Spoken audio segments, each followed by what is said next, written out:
Hello दोस्तों, welcome to road to IIT. वाह, J double advance 2016 में आया हुआ क्वेश्चन है ये। ठीक है, क्या बोल रहा है हमें कि let a lambda and mu a here lambda here and mu belongs to R. Consider the system of linear equations. These two equations are given. Which of the following statement is or are correct? Multiple choice question है ये। ठीक है, तो मतलब एक से ज़्यादा answer possible है इसमें। No problem, no problem. अब हमें अल्टीमेटली यही चेक करना है कि for what value of a lambda and mu the system is infinitely many solutions और हैव यूनिक सॉल्यूशंस और हैव इनफाइनाइटली मेनी सॉल्यूशंस और नो सॉल्यूशंस। ठीक है, मतलब कंसिस्टेंसी और इनकंसिस्टेंसी की जो कंडीशंस थी हमने पढ़ी थी, वही हमें चेक करनी है। तो चलिए पहले मैं एक बार क्वेश्चन अच्छे से लिख देता हूँ। क्वेश्चन में हमें दिया है a x plus 2y is equal to lambda. ठीक है, just a second, no problem. And दिया है 3x minus 2y is equal to mu. No problem. चलो, अब पहला चीज़ हम चेक करते हैं कि यूनिक सॉल्यूशन कब होता है। यूनिक सॉल्यूशन कब होता है, आप सबको कंडीशन याद होनी चाहिए। यूनिक सॉल्यूशन तब होता है कि जब d not equal to zero, मतलब डिटर्मिनेंट d। d मतलब क्या होता है? d मतलब होता है दिस a 2 3 माइनस 2। ठीक है, coefficient of equations, coefficient of x and y, उसका डिटर्मिनेंट। ठीक है, तो ये क्या हो जाएगा? Is not equal to zero. No problem, no problem. चलो, तो यहाँ से मुझे मिलेगा -2a -6 not equal to zero. That means a not equal to -3। ये कंडीशन से हमें मिलता है यूनिक सॉल्यूशन। कौन सा सॉल्यूशन गाइस? Unique solution. ठीक है, चलिए तो देखिए, यूनिक सॉल्यूशन के लिए if a not equal to -3 then the system has unique solution for all values of lambda and mu. और लैम्बडा और म्यू से यूनिक सॉल्यूशन का कोई लेना देना भी नहीं है, तो ऑप्शन बी पहला तो हमारा हो गया करेक्ट। चलो, अब देखते हैं हम लोग कि इन्फाइनाइटली मैनी के लिए।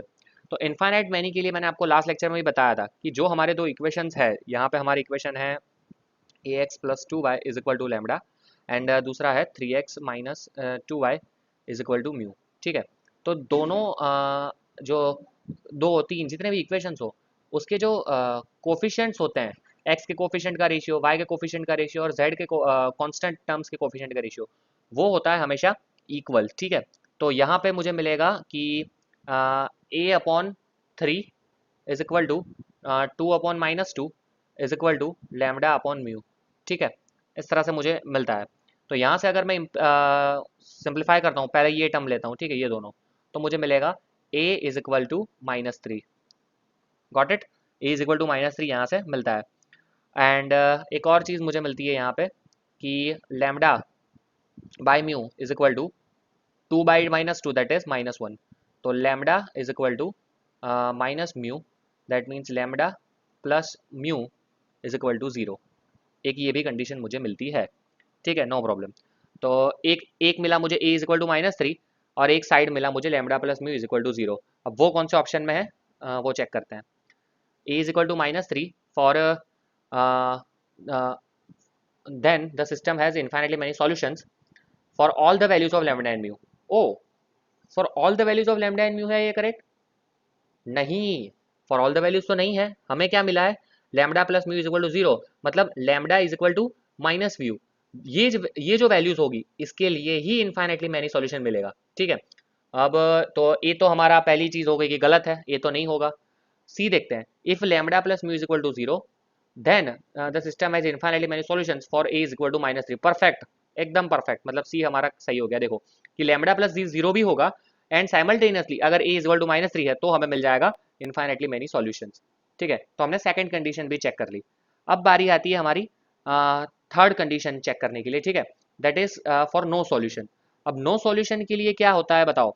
नो सॉल्यूशन के लिए हमें पता है कि हमें मिलना चाहिए D is equal to zero, D is equal to zero मिलना चाहिए एंड साइमल्टेनियसली D1 और D2 और समथिंग अगर D3 भी हो, तो उसमें से एटलीस्ट एक बंदा हमें मिलना चाहिए नॉट इक्वल टू जीरो।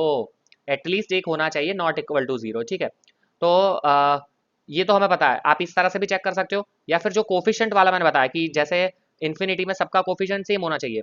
अगर हमें नो सॉल्यूशन चाहिए, नो सॉल्यूशन चाहिए, तो मैं कोफिशिएंट के बारे में बताऊं तो क्या होता है कि जो एक्स और वाई का कोफिशिएंट होगा, जैसे कि यहाँ पे क्या था, ये वाला a upon 3 is equal to 2 upon -2, वो इक्वल होगा। ठीक है, जस्ट अ सेकंड, क्या है नो सॉल्यूशन के लिए कंडीशन क्या है कि a upon 3 is equal to 2 upon minus 2, वो तो इक्वल होगा, लेकिन that will be not equal to the constant values that is lambda by mu. ठीक है, ये कंडीशन होती है, यहाँ एक नॉन इक्वल टू की वैल्यू आ जाएगी। ठीक है, तो यहां से मुझे पता चलेगा कि अगर मैं इन दोनों को कंपेयर करूंगा तो अगेन मेरा आ जाएगा a इज इक्वल टू -1।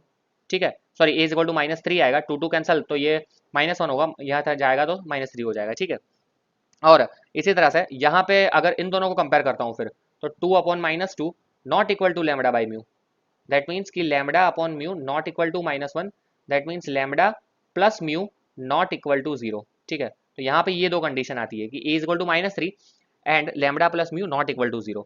तो कौन सा ऑप्शन है, देखिए कि lambda plus mu not equal to 0, then the system has no solution for a is equal to -3, मतलब ऑप्शन नंबर डी भी करेक्ट है।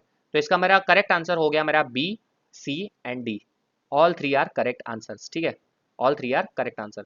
ओके, तो हम लोगों को कंसिस्टेंसी के इक्वेशन के बारे में मैं एक चीज़ फिल से पीछे वाला जो पेज है जहाँ पे हमने इक्वेशन लिखा हुआ था, वहाँ पे मैं जाके आपको समझा देना चाहता हूँ। ये वाला देखो, थ्री थ्री वाले के लिए ले लेते हैं। ठीक है, ओके, यहाँ पे देखो, ओके, या इस न्यूमेरिकल के हिसाब से लेते हैं, तो ये वाला था, ये टू वेरिएबल्स के लिए एक्स एंड वाई के लिए। देखो मैंने आपको पहले बताया कि डी नॉट इक्वल टू 0, तभी हमें मिल जाता है कि यूनिक सॉल्यूशन है। ठीक है, तो डी नॉट इक्वल टू 0, तो अगर हम वेरिएबल के हिसाब से देखें, सपोज के यहाँ पे इक्वेशन क्या है, a1x प्लस b1y, लिख लेता हूँ मैं, a1x plus b1y is equal to c1 and a2x plus b2y is equal to c2। ठीक है, तो इस हिसाब से हमें डी डी1 डी2 ये हमने पूरा अच्छे से पढ़ा हुआ है, इसका मैंने बहुत ही अच्छा वीडियो बनाया था, सबको याद भी है। ठीक है, लेकिन अगर हम कोफिशिएंट के बारे में देखें, कोफिशिएंट के हिसाब से, तो डी नॉट इक्वल टू को 0 मतलब क्या होता है, कि उसका मतलब होता है कि a1 बाई a2, सॉरी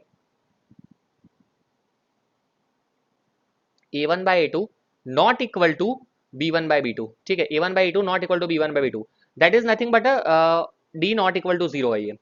कैसे भैया, तो ये क्या होगा, क्रॉस मल्टीप्लाई करो तो a1 b2 minus a2 b1 not equal to 0, और डी भी वही है, डी क्या होता है, a1 b1 a2 b2 not equal to 0। तो अगर आप इसको सॉल्व करोगे तो यही आना है। ठीक है, तो अगर ए के लिए डी नॉट इक्वल टू 0 आपको कंपेयर करना है, ये एक्चुअली है ना सिर्फ अभी के लिए ट्रू होगा, मतलब कि 2x2 के लिए, 3x3 के लिए डिटर्मिनेंट्स पूरा डिफरेंट हो जाता है, तो उसमें ये ट्रू नहीं होगा, लेकिन ट्रू 2x2 जब होगा डिटर्मिनेंट तब ये ट्रू होगा। फिर ये एक हो गया हमारा। अगर यूनिक सॉल्यूशन चाहिए तो ये कंडीशन ले लो कि डी कोफिशिएंट जो है वो दोनों कोफिशिएंट्स का रेशियो इक्वल नहीं होना चाहिए। अब हम बात करते हैं कि this equation consistent and has infinitely many solutions. अगर इनफाइनेटली मेनी की बात करें तो a1 by a2 coefficient of x का रेशियो इज इक्वल टू होना चाहिए कोफिशिएंट ऑफ y का रेशियो, और इज इक्वल टू होना चाहिए कोफिशिएंट ऑफ कांस्टेंट का रेशियो। ये तो मैंने लास्ट लेक्चर में बताया था और इस लेक्चर में भी हमने देख लिया। और इसी तरह से ये हमें इंडिकेट करता है ऑप्शन नंबर बी।